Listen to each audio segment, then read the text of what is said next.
let's run a thought experiment, okay? Let's just say that you are a Harvard admissions officer, and you're presented with 4 students. Okay? You're Harvard, the best university in the world. Okay? And I give you 4 students. And you can only let in 1 student, okay? You tell me who you let in, and I'll tell you if you're a good admissions officer or not, okay? Okay, the first is the best math genius from China, okay? Everyone's like, no. All right. Second is the best basketball player in the world, okay? Basketball player in America, okay? Okay. The third is the best student in the world. And the fourth is 3 generations of Harvard. Okay, so your father, your grandfather, your great-grandfather went to Harvard. Who do you let in? You guys know the system. Exactly, okay? You don't even think about it, like I let in number 4, okay? Because you know that in the world, he is the most likely to succeed. You're not interested in educating smart people. All you want to do is graduate rich people, okay? So let's just say this guy doesn't exist. Then who do you let in? Exactly, yep, this guy, okay? Definitely not this guy, okay? Definitely not the math genius from China, because you know that he's probably just gonna end up as a math teacher, right? Math professor, we don't want that, okay? We don't want professors, we don't want lawyers, we don't want doctors. We want people who will be head of a company. We want people who will become a famous rock star. We want people who will become president of the United States. That's what we want, okay? And yeah, so either one of these 2 is fine. No, okay? But we want these guys to apply because that helps us look better, right? We want people to apply so we can reject them so that our metrics look better, okay? Okay? Does that make sense? Okay? That's how the system works. All right, so let me explain why they do this, okay? Why is the system set up like this? The best analogy for Harvard, Yale, and sorry, go ahead. Like does all the admission officers in American college doing this intentionally? Okay, that's a really good question, okay? So if you're the Ivy League, you do this because everyone wants to go to the Ivy League. But if you're an average school, you're actually just trying to recruit students, okay? So this is like the school, this is the mentality of admissions officers for elite schools. But most schools are just like, they want you to come in and pay the tuition, okay? So why the Yale pick you? Yeah, I'll explain later on, okay? Okay. All right, so Harvard is first and foremost a venture capital firm, okay? Okay, you're an investment firm. So let's pretend you're a venture capitalist, and I give you 2 options, okay? And you tell me which option you pick. Option 1 is, I want to open a restaurant. And I need $1 million from you.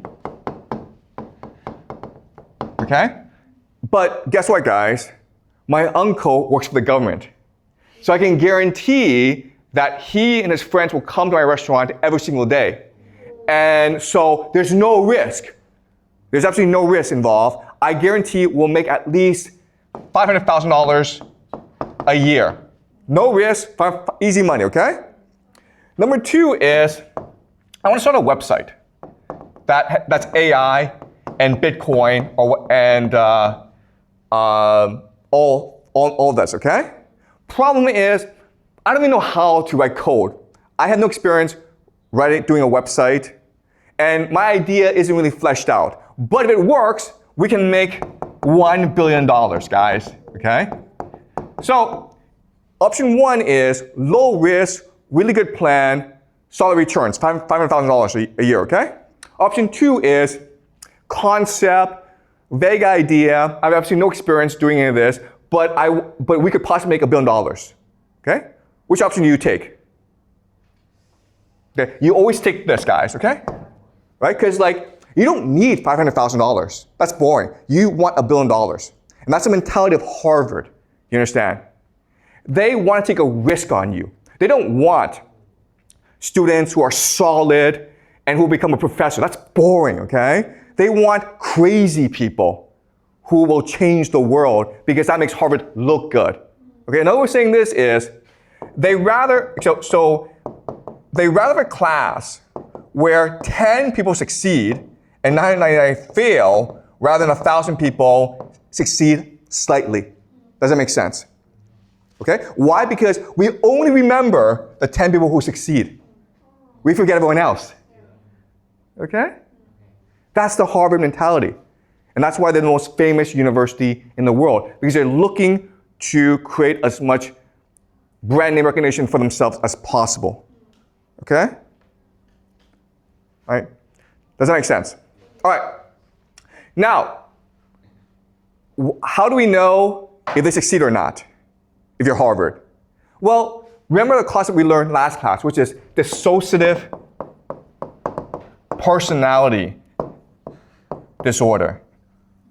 And what we discussed last class is, in a game, people who are most likely to succeed have this characteristic. Okay? And so, I'll explain why, using myself as an example, because I got into Yale. Okay? So, what we're going to do is this. We're going to examine my application to Yale.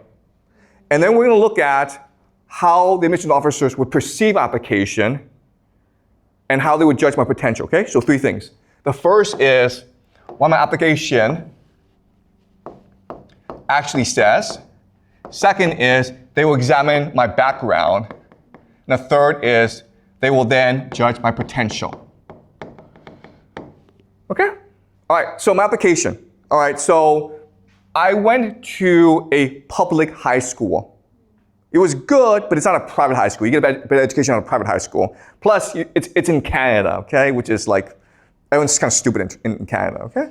So, and I was like top 10 of 200 kids. So it's good, but it's not number 1. It's not number 2. It's just top 10, okay? I was number 10. My SAT was 1,400 out of 1,600. And it's like decent, but you know, people are trying to get 1,550, 1,500 easily, okay? So not that great. I was on a soccer team. I was not athletic. The soccer team just needed players, so I signed up, okay?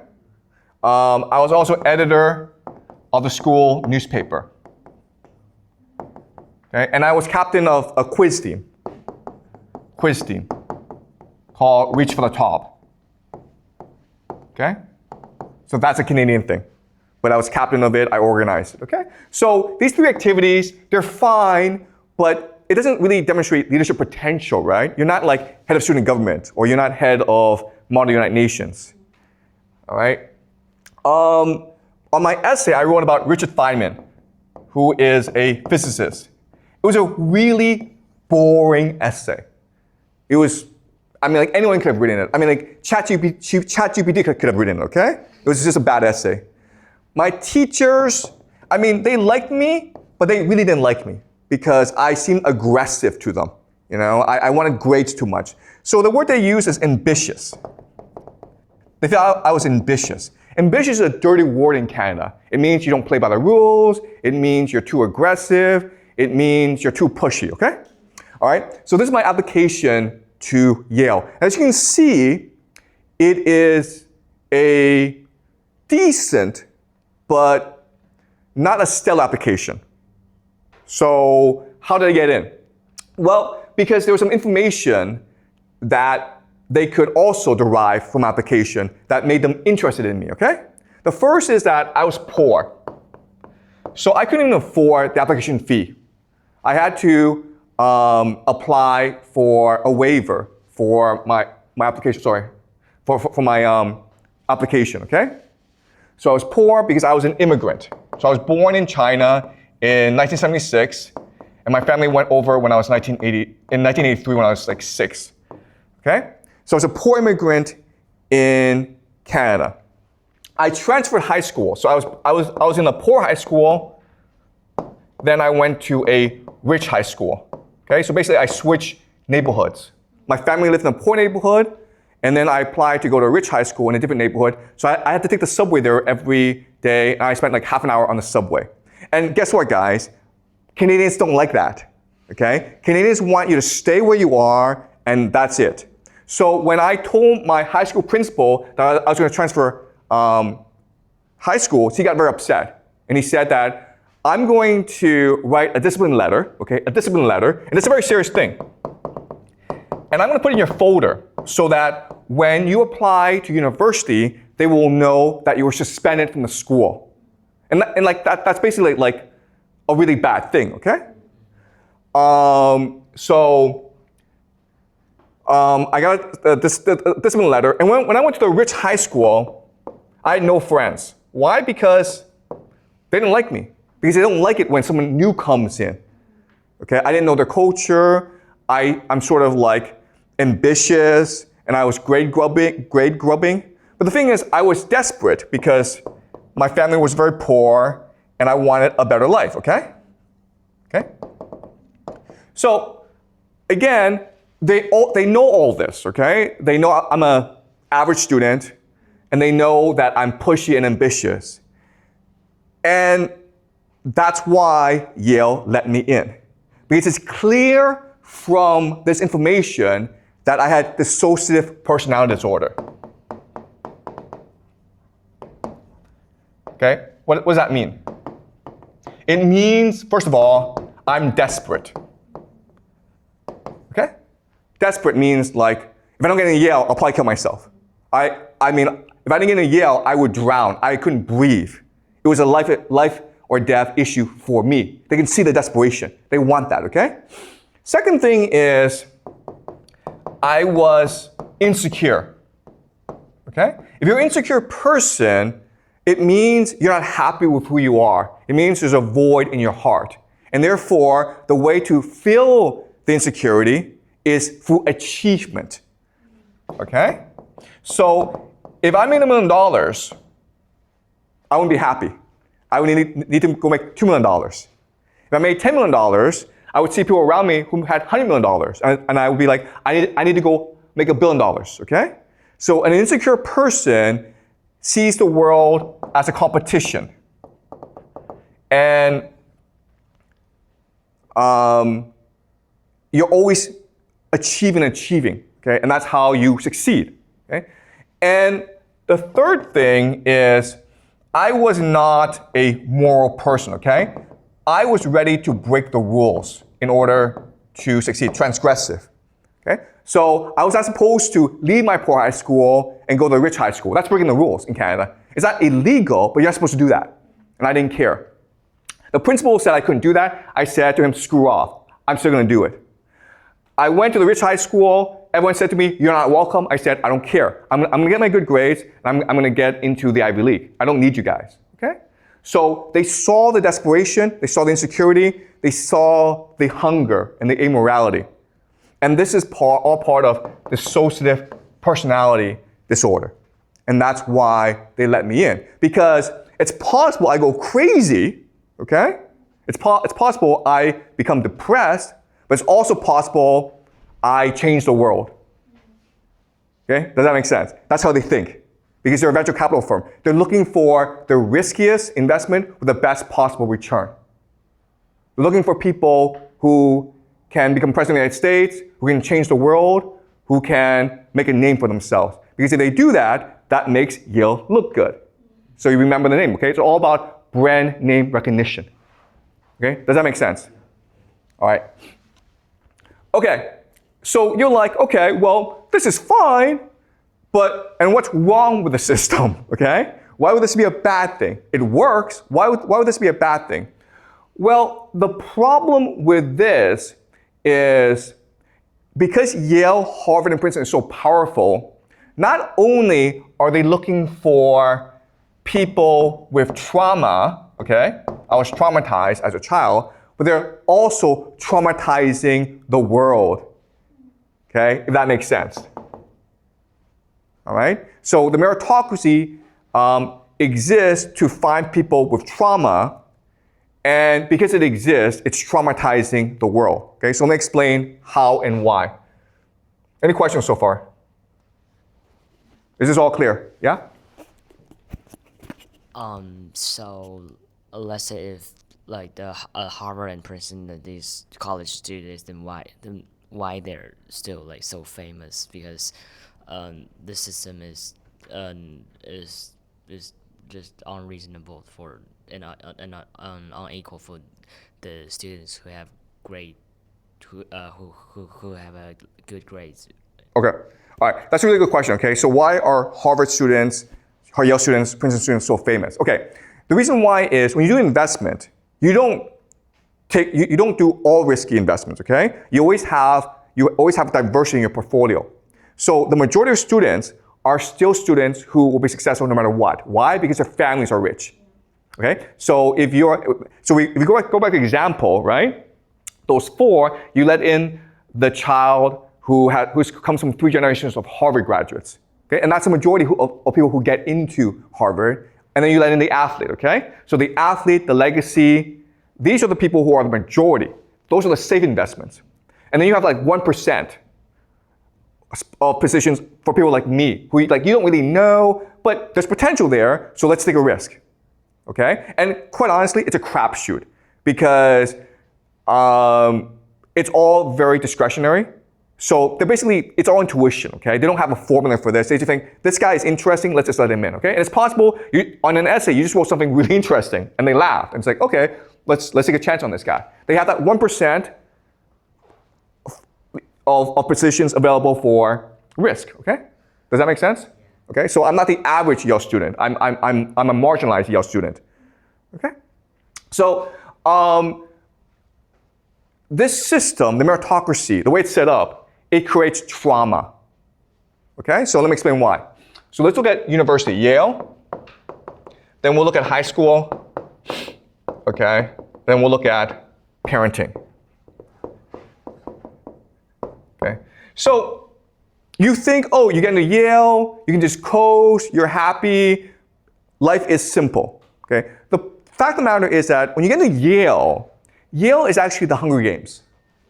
Have you read the book, The Hunger Games? It is a relentless competition. Because once you're in Yale, you're still competing. But now you're competing against the most competitive people in the world, okay? So maybe at this school, you can be the best student. Your parents love you. You have lots of good friends. You're head of student government. You feel really good about yourself. You go to Yale, and then you recognize that you're a nobody. Your parents are far away. And you're now in competition with the best students from all around the world who all want to kill you because it's a zero-sum game, okay? Only the strong will survive.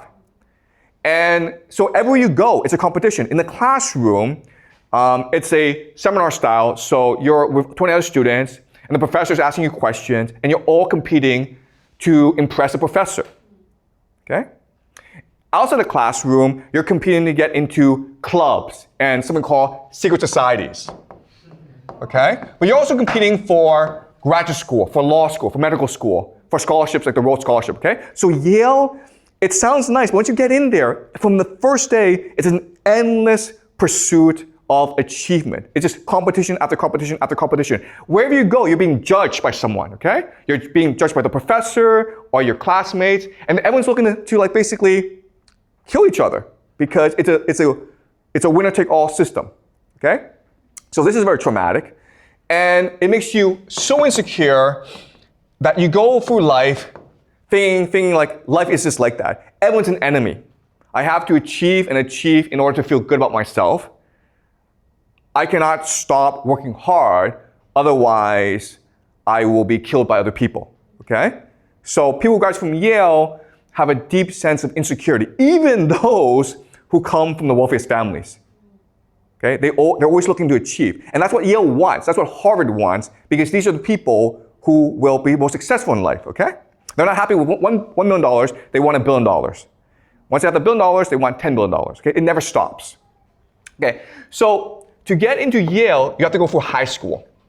And high school has to train you for Yale. So it's also a competition, also a Hunger Games. Okay? And to train you for high school, your parents have to develop a different parenting system, okay? So I'll give you 2 examples of parenting, okay? In the first system, which is the healthy system, you say to your child, I love you unconditionally. No matter what you do, I will support you. I will always be here for you. And if you say that to your child every day, your child will be happy, fulfilled, and secure in life. But the person will probably end up as a teacher, okay? Now, you can also say to your child, I don't have time for you, but if you win the swimming competition, or you place first on your math test, or if the teacher say really nice things about you, then I'll take you for ice cream. Okay? And so it's a system that neglects the child while at the same time demands the child, okay? And this is trauma. And again, most kids will be traumatized by the system. But there are some kids who will thrive in the system, and the trauma will encourage them or drive them to achieve and achieve and achieve so that they get into Yale, so they can compete in the Hunger Games, so they can go on in life and compete some more, okay? And that's how the system is set up. And this is what we call the meritocracy. And as I'll explain to you later on, it is destroying America and the world. All right? So that's how the system is set up. And guess what, guys? Is it different in China? Not really, okay?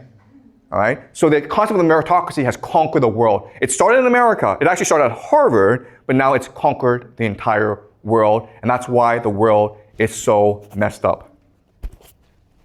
So as you say, Yale gives you so many negative emotions. So will you still go to there if you got a second chance? Okay, so that's a really good question. Would I go there if I had a second chance? And the answer is probably, okay? And the reason why is the system is set up that you don't really have a choice, right? If you want to move ahead in the world and you're poor, what are your options, right? So before in America, there were opportunities for poor people to succeed. So for example, George Washington, the first president of the United States, he never went to college. Abraham Lincoln didn't go to the Ivy League. And these are considered the two greatest presidents in American history. Unfortunately, today, if you look at the presidents, if you look at the top people, they all went to the elite schools. Okay, so the system is set up so that if you want to succeed, you have to go through the Ivy League. But I do not plan to send my kids to the Ivy League. Okay, the last thing I would do is have them in such a competitive, traumatic environment as the Ivy League.